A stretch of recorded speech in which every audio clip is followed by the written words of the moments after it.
Hey guys, hope you're doing well.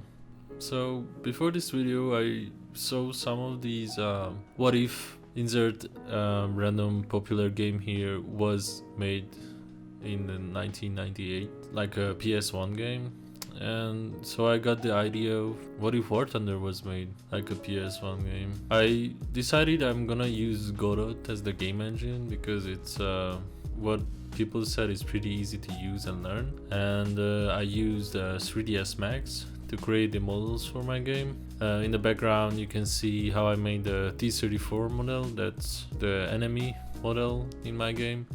Sadly I forgot to record when I made the tiger model, so just believe I made that one as well. Also that model was a lot more easier than this, basically because it's basically like multiple squares, cylinder and a barrel.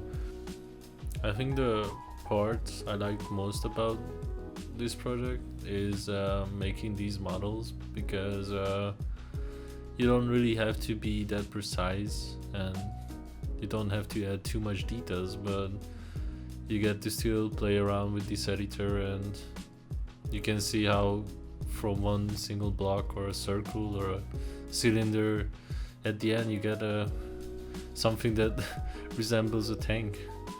I remember when I shared this model to my Discord server, people were saying that it looks like it came from Star Wars or a 2-year-old drew it or something, but you know, I'm still proud of it because it does, I think, resemble a T-34, and I can say it's bad because it's, you know, it's meant to be PS1 graphics, and not because probably I couldn't make it ever any better.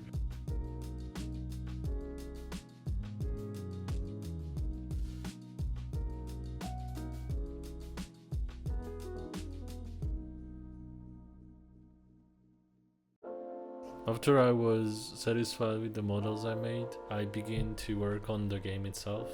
This was my first recording of the game and I was so proud of this, even if it looks super janky, but it was made by me. My next objective was then to add the tracks, and that's when I found then Suvanzeri.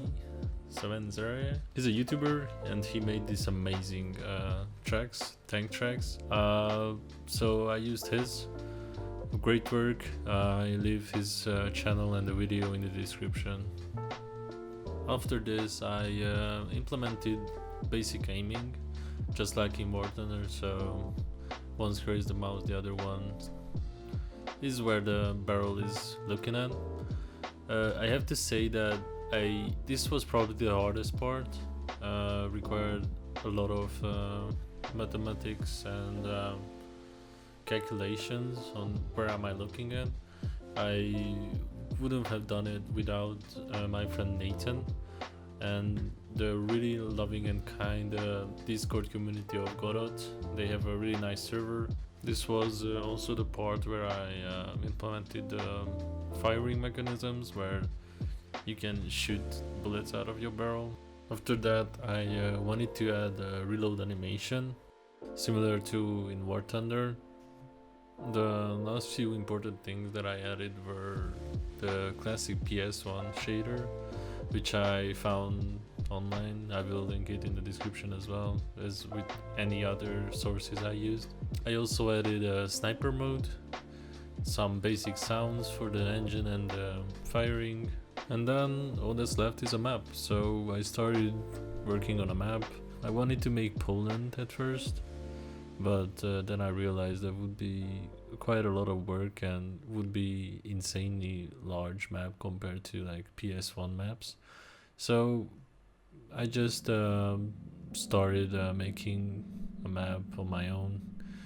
Didn't really know where it went or what was. I was just playing around with the settings, with the different type of meshes and textures.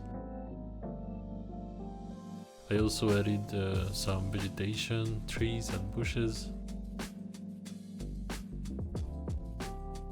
I think the outcome is a pretty solid, pretty balanced map design. Nothing too complicating, just some hills, mountain and some road type of meshes and patterns. And then I just started getting enemies, trying to figure out what's the game objective going to be, which is just like Easter egg hunting. You have to go around the map and kill all 10 enemies basically. They don't shoot back, but they do get set on fire pretty nicely.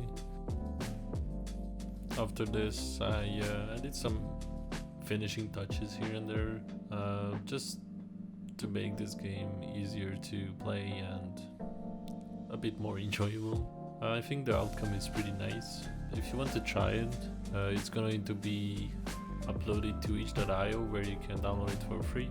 The link is going to be in the description if you want to do that. To anyone who reached this part, I hope you have a wonderful day, and I see you in the next one. Bye bye.